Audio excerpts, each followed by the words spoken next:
Hi friends, ಹೇಗಿದ್ದಾರೆ ಎಲ್ಲರೂ? ಮಾನಸಾಸ್ kitchen ವ್ಲಾಗ್ಗೆ ಸ್ವಾಗತ. ಇವತ್ತಿನ ವ್ಲಾಗ್ ಮಳೆಯಿಂದಲೇ ಸ್ಟಾರ್ಟ್ ಮಾಡ್ತಾಯಿದ್ದೀನಿ ನಾನು. ಅದು ಬೆಳಗ್ಗೆ ಮಳೆ, ಸುಮಾರು ದಿನ ಆಯಿತು ಮಳೆ ಬೀಳ್ತಾನೆ ಇದೆ. ನೋಡ್ಬೇಕು ಯಾವಾಗ ಬಂದಾಗುತ್ತೆ ಅಂಥೇಳಿ. ಇದನ್ನು ನಾನು ಶಾರ್ಟ್ಸಲ್ಲಿ ಹಾಕಿದ್ದೀನಿ, ಬೇಕಿದ್ರೆ ನೋಡ್ಬೋದು ನೀವು. ಏನಿಲ್ಲ, ಇಷ್ಟೇ ಕ್ಲಿಪ್ಸ್ನ ಹಾಕಿದ್ದೀನಿ ನಾನು ಸಿಂಪಲ್ಲಾಗಿ. ಈಗ ನೋಡಿ, ಬೆಳಗ್ಗೆ ನಾನು ಪಡ್ಡು ಮಾಡ್ತಾಯಿದ್ದೀನಿ. ಹೇಳಿದ್ನಲ್ಲ ನಿನ್ನೆ ದೋಸೆ ಮಾಡಿದ್ದೆ ಅಂಥೇಳಿ. ಅದರದ್ದು ಹಿಟ್ಟು ಇತ್ತು ಸುಮಾರು, ಅದರಿಂದಲೇ ನಾನು ಈಗ ಪಡ್ನ ಮಾಡ್ತಾ ಇದ್ದೇನೆ.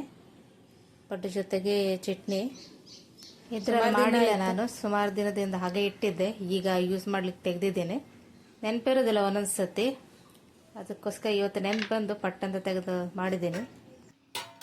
ಚೆನ್ನಾಗಿ ಬರುತ್ತೆ. ಇದರಲ್ಲಿ ನಾನ್ ಸ್ಟಿಕ್ ಯೂಸ್ ಮಾಡ್ತಾರೆ ಕೆಲವರು. ನಾನ್ ಸ್ಟಿಕ್ ಅಷ್ಟು ಒಳ್ಳೆಯದಲ್ಲ ಅಂತಾರಲ್ವ, ಅದಕ್ಕೆ ನಾನು ಇದನ್ನು ತಗೊಂಡು ಬಂದಿದ್ದೇನೆ.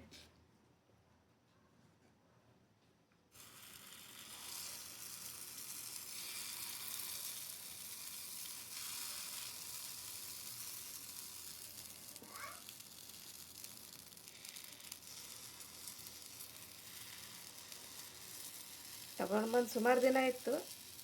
ಕೆಲವು ಸಲ ನೆನಪೇ ಇರೋದಿಲ್ಲ ಅದು ಮಾಡೋದಕ್ಕೆ, ಹಾಗೆ ಇದ್ಬಿಡುತ್ತೆ ಒಂದು ಸೈಡ್. ಸ್ವಲ್ಪ ಮೇಂಟೆನೆನ್ಸ್ ಕಷ್ಟ ಇದಕ್ಕೆ, ಯಾಕಂದರೆ ಕಬ್ಬಿಣದಲ್ವ, ಎಣ್ಣೆ ಇಲ್ಲ, ಹಚ್ಚಿ ಇಡಬೇಕು. ಇಲ್ಲಾಂದರೆ ಜಂಗ್ ಹಿಡಿದ್ಬಿಡುತ್ತೆ.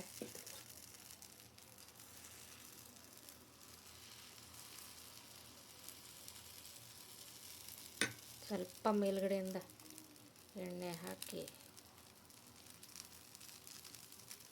ಮುಚ್ಚಿಟ್ಬಿಟ್ರೆ ಆಯ್ತು ಕೆಲಸ. ಉಳ್ಕಿ ಬಾಲ್ ಇದನ್ನು ನೋಡಿ, ನಿನ್ನೆ ರಾತ್ರಿ ನಾನು ನೆನೆಸಿಟ್ಟಿದ್ದೆ ಕಡಲೆಕಾಳನ್ನ. ಇವತ್ತೇ ಸಾಂಬಾರು ಮಾಡೋಣ ಅಂತ ಹೇಳಿ. ಇದು ಶುಕ್ರವಾರದ ವ್ಲಾಗ್. ಇದು ಶುಕ್ರವಾರ ಬೆಳಗ್ಗೆ ಎಲ್ಲ ಕೆಲಸ ಮಾಡಿ ಈಗ ನಾನು ಅಡುಗೆ ಮಾಡ್ತಾ ಇದ್ದೇನೆ. ಕಡಲೆಕಾಳು ಅಂತಿರಲ್ವ, ಅದನ್ನು ನಾನು ಬೇಯಿಸ್ಕೊಂಡಿದ್ದೀನಿ ಕುಕ್ಕರಲ್ಲಿ. ಈ ಸೈಡ್ ನಾನು ಬದನೆಕಾಯಿ ಸುಕ್ಕ ಮಾಡೋದಕ್ಕಂತ ಬಂದಿದ್ದೇನೆ. ಮೊದಲಿಗೆ ಬಾಣಲೆಗೆ ನಾನು ಎಣ್ಣೆನ ಹಾಕ್ಕೊಂಡಿದ್ದೀನಿ, ಆಲ್ರೆಡಿ ಕಾಯ್ತಾ ಇದೆ ಅದು.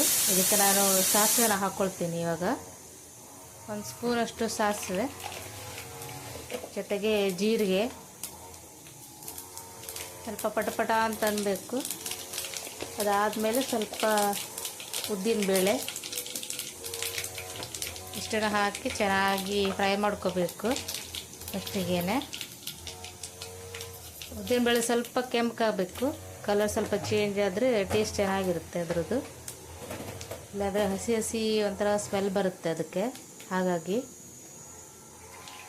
ಇದಿಷ್ಟು ಫ್ರೈ ಹತ್ತಿದ್ದಾಗಲೇ ನಾನು ಸ್ವಲ್ಪ ಈಗ ಈರುಳ್ಳಿನ ಹಾಕ್ಕೊಳ್ತೀನಿ. ಇದಕ್ಕೆ ಈರುಳ್ಳಿ ಚೆನ್ನಾಗಿ ಸ್ವಲ್ಪ ಕಂದು ಬಣ್ಣ ಬರೋ ತನಕ ಫ್ರೈ ಮಾಡ್ಕೊಳ್ಳಿ. ಇದಕ್ಕೆ ಈರುಳ್ಳಿ ಎಷ್ಟು ಹಾಕ್ತಾರೋ ಅಷ್ಟು ಟೇಸ್ಟ್ ಜಾಸ್ತಿ ಬರುತ್ತೆ. ಈರುಳ್ಳಿ ಮತ್ತು ಸ್ವಲ್ಪ ಎಣ್ಣೆ ಜಾಸ್ತಿ ಬೇಕು ಇದಕ್ಕೆ.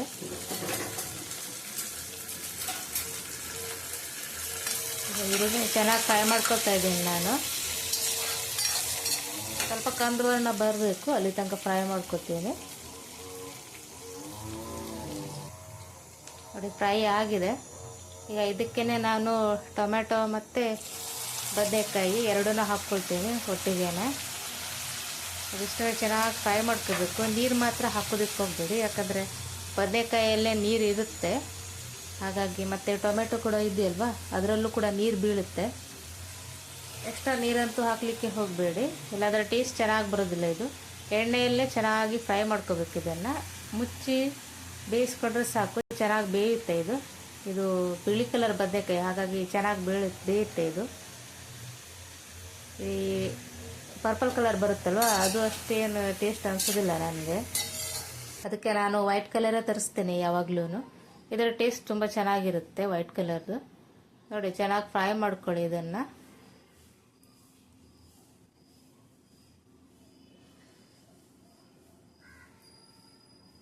ಚೆನ್ನಾಗಿ ಮಿಕ್ಸ್ ಮಾಡಿಕೊಂಡು ಒಂದು ಸ್ವಲ್ಪ ಮುಚ್ಚಿಟ್ಟು ಬೇಯಿಸ್ಕೊಂಡ್ರೆ ಆಯಿತು.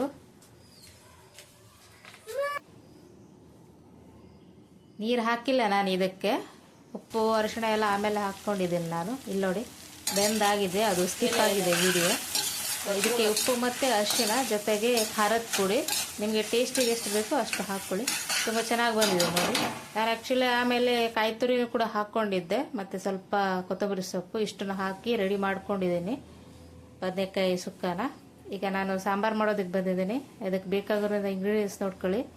ಧನಿಯಾ, ಬ್ಯಾಡಗಿ ಮೆಣಸು, ಮೆಂತ್ಯ, ಸಾಸಿವೆ, ಜೀರಿಗೆ ಮತ್ತು ಕರಿಮೆಣಸು ಇಷ್ಟನ್ನು ಸ್ವಲ್ಪ ಕರಿಬೇವು ಹಾಕಿ ಎಣ್ಣೆ ಹಾಕಿ ನಾನು ಬಾಡಿಸ್ಕೊಂಡಿದ್ದೀನಿ. ನೋಡ್ಬೋದು ನೀವು. ಸ್ವಲ್ಪ ಚೆನ್ನಾಗಿ ಬಾಡಿಸ್ಕೊಳ್ಳಿ. ಜೊತೆಗೆ ಒಂದು ಹೋಳಷ್ಟು ಕಾಯಿ ತುರಿ ತೊಗೊಂಡಿದ್ದೀನಿ ನಾನು. ಇಷ್ಟನ್ನು ಮಸಾಲೆ ರುಬ್ಕೋತೀನಿ ನಾನು ಇವಾಗ. ಈಗ ಈ ಕಡೆಗೆ ನಾನು ಮೊಗೆಕಾಯಿ ಮತ್ತು ಕ್ಯಾರೆಟ್ ಜೊತೆಗೆ ಕಡಲೆಕಾಳು ಇಷ್ಟನ್ನು ಬೇಯಿಸ್ಕೊಂಡು ಇಟ್ಕೊಂಡಿದ್ದೀನಿ. ಒಟ್ಟಿಗೆ ಹಾಕೋದಕ್ಕೆ ಹೋಗಬೇಡಿ, ಸಪ್ರೇಟಾಗಿ ಬೇಯಿಸ್ಕೊಳ್ಳಿ. ಯಾಕಂದರೆ ಕ್ಯಾರೆಟ್ ಎಲ್ಲ ಬೇಗ ಬೆಂದ್ಬಿಡುತ್ತೆ. ಕಡಲೆಕಾಳನ್ನ ಫಸ್ಟಿಗೆ ಬೇಯಿಸ್ಕೊಳ್ಳಿ ಒಂದು ಸತಿ, ಆಮೇಲೆ ತರಕಾರಿನ ಇನ್ನೊಂದು ಸತಿ ಹಾಕಿ ಬೇಯಿಸ್ಕೊಳ್ಳಿ. ಈಗ ಮಸಾಲೆನ ಹಾಕ್ಕೊಂಡಿದ್ದೀನಿ ನಾನು. ನಿಮ್ಗೆ ಎಷ್ಟು ತೆಳ್ಳಗೆ ಬೇಕೋ ಅಷ್ಟು ತೆಳ್ಳಗೆ ಮಾಡ್ಕೊಳ್ಳಿ. ಇಲ್ಲಾಂದರೆ ಗಟ್ಟಿ ಬೇಕಿದ್ರೆ ಗಟ್ಟಿ ಮಾಡ್ಕೊಳ್ಳಿ. ಈ ಗಶಿ ಥರ ಮಾಡ್ತಾರಲ್ವ ಆ ರೀತಿ ಬೇಕಿದ್ರೆ ಮಾಡ್ಕೋಬೋದು. ನಾನು ಅನ್ನಕ್ಕೋಸ್ಕರ ಮಾಡ್ತಾ ಇದ್ದೀನಿ, ಅದಕ್ಕೋಸ್ಕರ ಸ್ವಲ್ಪ ತೆಳ್ಳಗೆ ಇಟ್ಕೋತೀನಿ, ಕಲಿಸ್ಕೊಳ್ಬೇಕಲ್ವ. ಹಾಗಾಗಿ ನೋಡಿ ಇಷ್ಟನ್ನು ಹಾಕ್ಕೊಂಡು ಸ್ವಲ್ಪ ಉಪ್ಪು, ಅರಿಶಿಣ ಇದೆಲ್ಲನೂ ಹಾಕ್ಕೊಂಡು ಮಿಕ್ಸ್ ಮಾಡ್ಕೋತೀನಿ ನಾನು. ಚೆನ್ನಾಗಿ ಕುದಿ ಬರಬೇಕು ಇದಕ್ಕೆ. ಎಷ್ಟು ಕುದಿಸ್ತೀರೋ ಅಷ್ಟು ಚೆನ್ನಾಗಿರುತ್ತೆ ಇದು. ನೋಡಿ ಒಂದ್ಸತಿ ಮಿಕ್ಸ್ ಮಾಡ್ಕೊಳ್ಳಿ. ಇಷ್ಟಿದ್ರೆ ಸಾಕು. ನಾವಿರೋದು 4 ಜನ, ಹಾಗಾಗಿ ಸ್ವಲ್ಪ ಕ್ವಾಂಟಿಟಿಯಲ್ಲಿ ಮಾಡ್ತಾ ಇದ್ದೀನಿ ನಾನು. ಆದ್ರೂ ಕೂಡ ಉಳಿಯುತ್ತದು, ಹಾಗಾಗಿ ಇಷ್ಟನ್ನೇ ಮಾಡಿದ್ದೀನಿ. ನೋಡಿ ಉಪ್ಪು ಹಾಕ್ಕೊಳ್ತಾ ಇದ್ದೀನಿ. ರುಚಿಗೆ ಎಷ್ಟು ಬೇಕು ನಿಮಗೆ ಅಷ್ಟನ್ನು ಹಾಕ್ಕೊಳ್ಳಿ. ನಾನು ಅರಿಶಿನ ಹಾಕ್ಕೊಳ್ಳಿಲ್ಲಾಗಿತ್ತು, ಈಗ ಹಾಕ್ಕೊಳ್ತಾ ಇದ್ದೀನಿ. ನಿಮಗೆ ಖಾರ ಬೇಕಿದ್ರೆ ಜಾಸ್ತಿ ಬೇಕಿದ್ರೆ ಹಾಕ್ಕೋಬೋದು. ನಾನು ಬ್ಯಾಡಗಿ ಮೆಣಸಿನ್ಕಾಯಿ ಜಾಸ್ತಿ ಹಾಕ್ಕೊಳ್ಳಿಲ್ಲ, ಯಾಕಂದರೆ ಕರಿಮೆಣಸನ್ನು ಹಾಕಿದ್ದೀನಲ್ವ, ಅದು ಸ್ವಲ್ಪ ಖಾರ ಕೊಡುತ್ತೆ. ಹಾಗಾಗಿ ಮತ್ತು ಮಕ್ಕಳು ಜಾಸ್ತಿ ಖಾರ ತಿನ್ನೋದಿಲ್ಲ, ನನ್ನ ಮಗ ತಿನ್ನೋದಿಲ್ಲ ಹೆಚ್ಚಾಗಿ, ಹಾಗಾಗಿ ಇಷ್ಟನ್ನೇ ಹಾಕ್ಕೊಂಡಿದ್ದೇನೆ. ನೋಡಿ ಚೆನ್ನಾಗಿ ಕುದೀತಾ ಇದೆ. ಈಗ ಇದಕ್ಕೆ ಒಗ್ಗರಣೆ, ಈ ಕಡೆ ಒಗ್ಗರಣೆಗೆ ನಾನು ಪ್ಯಾನ್ನ ಇಟ್ಟಿದ್ದೀನಿ. ಇದು ಸಣ್ಣ ಪ್ಯಾನ್, ಇದು ನಾನು ರಿಲಯನ್ಸಿಂದ ತಂದಿದ್ದೆ. ಇದನ್ನು ತುಂಬ ಚೆನ್ನಾಗಿದೆ ಮಾತ್ರ.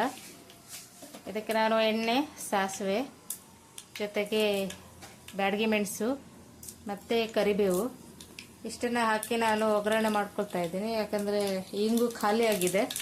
ಈಗ ಊರಿಗೆ ಹೋದಾಗ ತರಿಸ್ಬೇಕು, ಯಾಕಂದರೆ ಇಲ್ಲಿ ಗಟ್ಟಿ ಇಂಗು ಸಿಗೋದಿಲ್ಲ. ಈ ಪೌಡ್ರ್ ಹಿಂಗೆ ಬರುತ್ತಲ್ವ, ಅದು ನಮಗೆ ಸರಿ ಹೋಗೋದಿಲ್ಲ. ಹಾಗಾಗಿ ವಿದೌಟ್ ಹಿಂಗಿಂದಲೇ ನಾನು ಒಗ್ಗರಣೆ ಕೊಡ್ತಾ ಇದ್ದೀನಿ. ಇಷ್ಟನ್ನು ಹಾಕಿ ಸಾರಿಗೆ ಒಗ್ಗರಣೆ ಹಾಕ್ಕೊಂಡ್ರೆ ಆಯಿತು. ನೋಡಿ ರೆಡಿಯಾಗಿದೆ.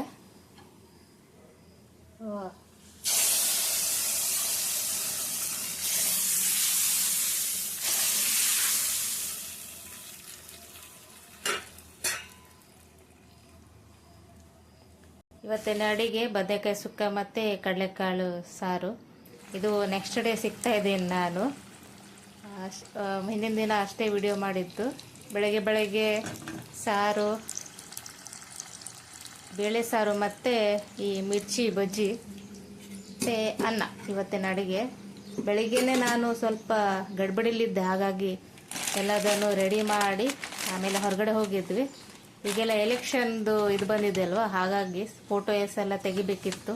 ಜೊತೆಗೆ ಸ್ವಲ್ಪ ಸಾಮಾನೆಲ್ಲ ತರಬೇಕಿತ್ತು. ಹಾಗಾಗಿ ರಿಲಯನ್ಸ್ಗೆ ಎಲ್ಲ, ಆಮೇಲೆ ನಮ್ಮದು ಸ್ವೀಟ್ ಮಾರ್ಟ್ ಇದೆಯಲ್ಲ ಅಲ್ಲೆಲ್ಲ ಹೋಗಿ ಬಂದ್ವಿ. ನಮ್ಮ ಜಯಂಬೆ ಸ್ವೀಟ್ಸ್ಗೆ ಎಲ್ಲ ಫ್ರೂಟ್ಸು ಎಲ್ಲದನ್ನು ತೊಗೊಂಡು ಬಂದಿದ್ದೀವಿ. ನೋಡಿ ಆ್ಯಪಲ್ಲು, ನನಗಂತೂ ಈ ಏನು ಪೇರಲೆ ಹಣ್ಣು ತುಂಬಾ ಇಷ್ಟ ಆಯಿತು. ಜೊತೆಗೆ ಜೋಳ ಕೂಡ ತಂದಿದ್ದೀನಿ, ಸ್ವಲ್ಪ ಕಟ್ಲೆಟ್ ಮಾಡಬೇಕಿತ್ತು ಹಾಗಾಗಿ ತಂದಿದ್ದೆ. ಪೇರಲೆ ಹಣ್ಣು ತುಂಬಾ ಇಷ್ಟ ಆಯ್ತು ನನಗೆ. 1 kg ಏನೋ ಇತ್ತು, 90 ರೂಪಾಯಿ ಅಂತ ಬರೆದಿತ್ತಲ್ಲಿ. ನನಗೆ ಸ್ವಲ್ಪ ಈ ಕಚ್ಚಾ ಥರ ಇದ್ದರೆ ಇಷ್ಟ ತಿನ್ನೋದಕ್ಕೆ. ಪೂರ್ತಿಯಾಗಿ ಹಣ್ಣಾದರೆ ಅಷ್ಟೇನು ಇಷ್ಟ ಆಗೋದಿಲ್ಲ, ಅದಕ್ಕೆ ಅದನ್ನೇ ಹೆಕ್ಕಿ ತಂದಿದ್ದೀನಿ. ತುಂಬ ಚೆನ್ನಾಗಿತ್ತು ಮಾತ್ರ. ನಾನು ಸ್ವಲ್ಪ ಉಪ್ಪೆಲ್ಲ ಹಾಕಿ ತಿಂತೀನಿ ಇದಕ್ಕೆ, ಹಾಗೆ ತಿನ್ನೋದಿಲ್ಲ. ಯಾಕಂದರೆ ಈಗ ಮಳೆಗಾಲ ಅಲ್ವಾ, ಥಂಡಿ ಎಲ್ಲ ಆಗ್ತದೆ ಅಂಥೇಳಿ ಮಕ್ಕಳಿಗೆಲ್ಲ ಹಾಗೆ ಕೊಡ್ತೀನಿ ನಾನು, ಉಪ್ಪೆಲ್ಲ ಹಾಕಿ. ಹೀಗೆ ತಿನ್ನೋದಕ್ಕೆ ಕೊಡೋದಿಲ್ಲ. ತುಂಬ ಚೆನ್ನಾಗಿತ್ತು ಮಾತ್ರ. ನನಗಿದು ಕಾಯಿ ಥರ ಇದ್ದರೆ ತುಂಬ ಇಷ್ಟ. ನಮ್ಮ ಪಪ್ಪನ ಫೋನ್ ಬರ್ತಿತ್ತು, ಅವ್ರ ಜೊತೆ ಮಾತಾಡ್ತಾ ನಾನು ಈ ಕಡೆ ಕೆಲಸ ಮಾಡ್ತಾ ಇದ್ದೀನಿ. ನಿಮಗೆ ಈ ರೀತಿ ವಿಡಿಯೋ ಇಷ್ಟ ಆಗಿದ್ರೆ ಲೈಕ್ ಮಾಡಿ, ಸಬ್ಸ್ಕ್ರೈಬ್ ಮಾಡ್ಕೊಳ್ಳಿ. ನಾನು ವಿಡಿಯೋಗಳೆಲ್ಲ ಶೇರ್ ಮಾಡಿ ಮುಂದಿನ ವಿಡಿಯೋ ಜೊತೆಗೆ ಬರ್ತೀನಿ. ಅಲ್ಲಿ ತನಕ ಬಾಯ್ ಬಾಯ್.